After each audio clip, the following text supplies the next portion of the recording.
100 টাকার ভাড়া 1000 টাকা চাইতে আছে। তারপরে 20 টাকার ভাড়া আপনার 300 টাকা 500 টাকা চাইতেছে। এটা হইছে, আমি কিছু কুলাঙ্গারের কথা বলতেছি। এই কুলাঙ্গার গুলি হইল নোয়াখালী জেলার ফেনীতে।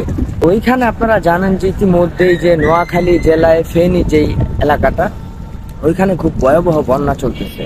তো এই বন্যার সুযোগ নিয়ে ওইখানে কিছু কুলাঙ্গারের বাচ্চা আছে, ওনারা মনে করেন যে 100 টাকার ভাড়া 1000 টাকা চাইতেছে। কোথাও চিরা মুড়ি কানেকশন করতে যাইবো বা অনেকের গাড়ির তেল লাগবো, তো এগুলি আনার জন্য একটু দূরে দূরে যাইতে হয়।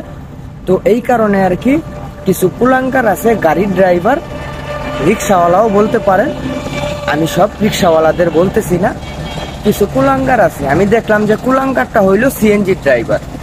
ওরে বলছে যে ভাই 100 টাকার ভাড়া তুমি হয়তো 200 টাকা চাইতে পারো, তুমি এই 100 টাকার ভাড়া তুমি 1000 টাকা কিভাবে চাও। ওইখানে এই কুলাঙ্গারটাকে মাইরের দরকার ছিল এবং কি কয়েক হাজার বার কানে দইরা উঠায়া বসানো দরকার ছিল আমার মনে হয়। তো যাই হোক, আর রিক্সাওয়ালাদের কথা বলতেছি, তোমরা যারা 20 টাকার ভাড়া ফেনী নোয়াখালী ফেনী জেলার কথা বলতেছি, তোমরা যারা 20 টাকার ভাড়া, তোমরা যারা 300 টাকা 200 টাকা দাবি করতেছো, তোমরা হইছো কুলাঙ্গার।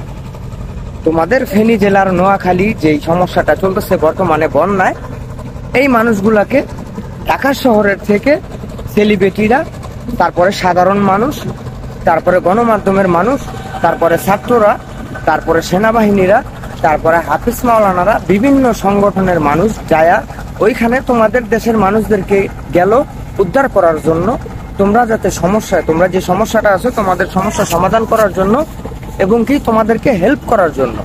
তোমরা ওইখানে কি করতেছো, ওইখানে যারা নোয়াখালীর যেই ড্রাইভার গুলি আছো, তোমরা 100 টাকার ভাড়া হইতেছে যায় তোমরা 1000 টাকা চাইতেছো, তাহলে হইছে তোমরা কুলাঙ্গার।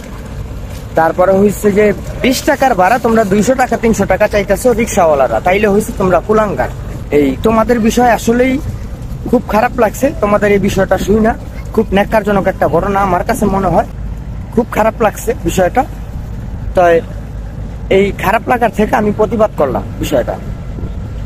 তাই আমার মনে হয় যে এই যারা যারা আছে, যারা যারা এইসব কাজকামগুলি করে, অপরে আসলে দইরা তারপরে ইচ্ছা রহম কতক্ষণ বানানো দরকার, তারপরে কয়েক হাজার বার কানে দইরা উঠানো এবং বসানো দরকার। আমার মনে হয় মানবিক জীবনে সফলতার জন্য প্রত্যেকটা মানুষই করে চেষ্টা, দেয় অনেক শ্রম, তাই তো একটু সফলতার জন্য আমার এতটা পরিশ্রম।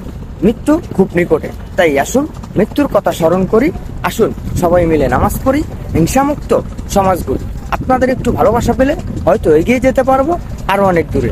ভালো থাকবেন এই প্রত্যাশায় বিদায় নিচ্ছি। আমি মোহাম্মদ জহুরুল ইসলাম রুবেল। আসসালামু আলাইকুম।